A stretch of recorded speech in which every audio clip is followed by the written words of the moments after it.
My name is Katrin, and what brought me here is an invite to a spontaneous adventure. And since I really enjoy spontaneity and being in a state of exploration of myself, I thought this is the perfect place. Also the name, because Dare Summit kind of speaks to being daring as a personality, as someone who likes to take risks in life and to create a life by their own design.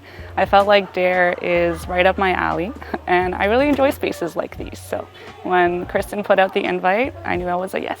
Vulnerability inspires vulnerability, I feel like, and it takes a special mastery of even being able to bring that to the space, which I've experienced here in quite a few of the workshops, but one in particular.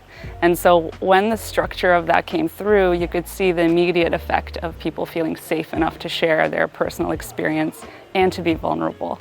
And one of those was an anonymous sharing of our life experiences and the things that are part of the deeper, darker parts of our lives.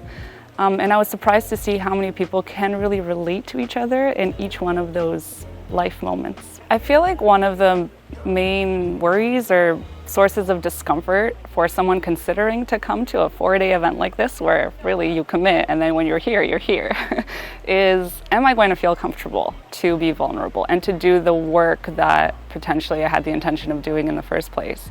And to that, I just want to say that typically the kind of people who end up coming, and I do believe the ones that do kind of need to be here, what I did notice about the people that come to this kind of space is that they're already very open to the experience, and considering some of the discomforts they might be feeling, they're also very comforting to the other person that they're interacting with. And it was beautiful to see the quality of people's listening skills. That really kind of opens us up to being able to share more and get vulnerable with what we choose to divulge, part of our life stories.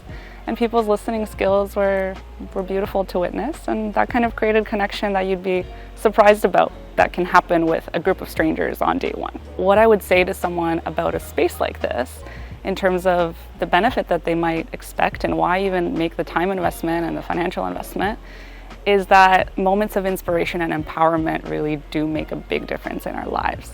And so when we were journaling about some of the things we might regret if we were to die tomorrow, aka what we still want to do in our lives, focusing in on that list in a space like this can oftentimes lead to action and lead to it being a reality. And I wish that upon everyone. One of the things for me is that I tend to put rest and nourishment at the bottom of the priorities list. And that's been a part of my story that has even inspired me to do this kind of self-growth work. And it's difficult to prioritize those things when we're living a busy lifestyle, or for some of us, like, we're parents and we're taking care of other human beings. So we're responsible for a lot. And I think a piece that just goes such a long way is taking a little sliver of time just for ourselves, making ourselves a priority. And that's the space for that.